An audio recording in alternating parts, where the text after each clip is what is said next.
Now, in the last canto, Canto 9, we see Dante and Virgil enter the sixth circle of the heretics. Now, in Canto 10, we see them move through a narrow path and bump into a man named Farinata degli Uberti, who is a powerful Ghibelline leader. It is important to have some political context here. It is also mentioned by Dr. Jonathan Reimer, the presenter for Inferno's Canto 10 for their 100 Days of Canto series at Baylor University, who explains the significance of factions. During the 13th to 14th century, Italy was controlled by these different political factions.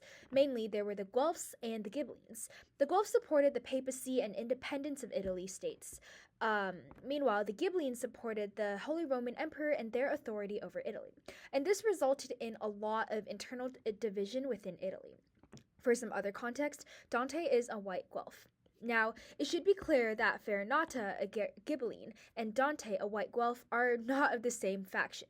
This is why Farinata tells Dante on line 46 of Canto 10 that Dante's family were ferocious enemies of mine, being Farinata, and of my parents and my party.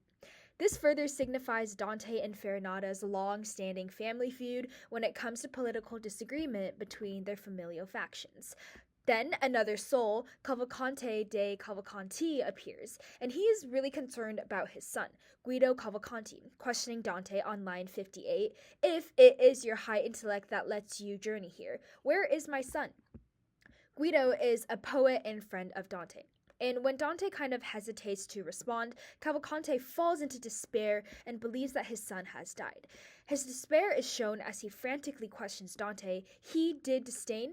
Is he still not alive?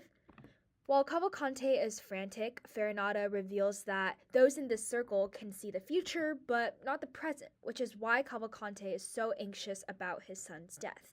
Even though it hasn't happened in the current present yet, this is the contrapasso that is present in this sixth circle.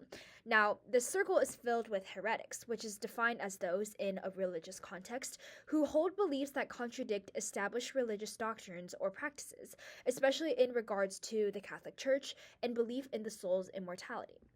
So, why are these two souls of such strong political influence in this circle?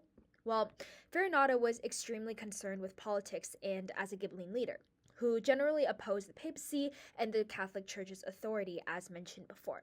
Therefore, Farinata is here because him, along with most, if not all, the Ghibellines, commit heresy by opposing the Catholic Church. And Dante is also criticizing political factions, especially the Ghibellines, for their lack of loyalty to the Catholic Church by placing such an influential person, Farinata, of the Ghibellines, in here.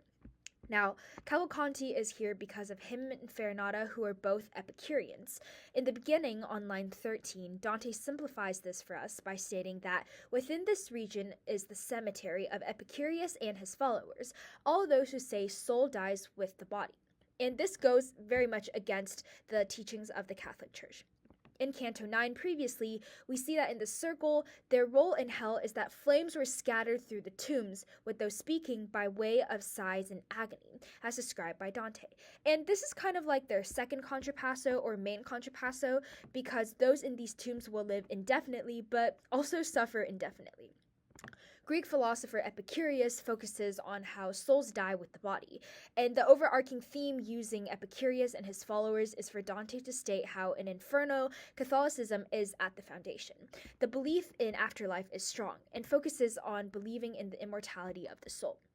Once those who don't believe in immortality of the soul enter the sixth circle, they can only see distant events like Cavalcanti and his son's death, so they ultimately lose their ability to choose in the present. Therefore, we kind of see two contrapassos here. The first one is mentioned in Canto 9 of the heretics and their souls being forever alive but suffering in the tomb, and secondly, them not being able to change anything or see the present but can only stare at the distant futures or their paths.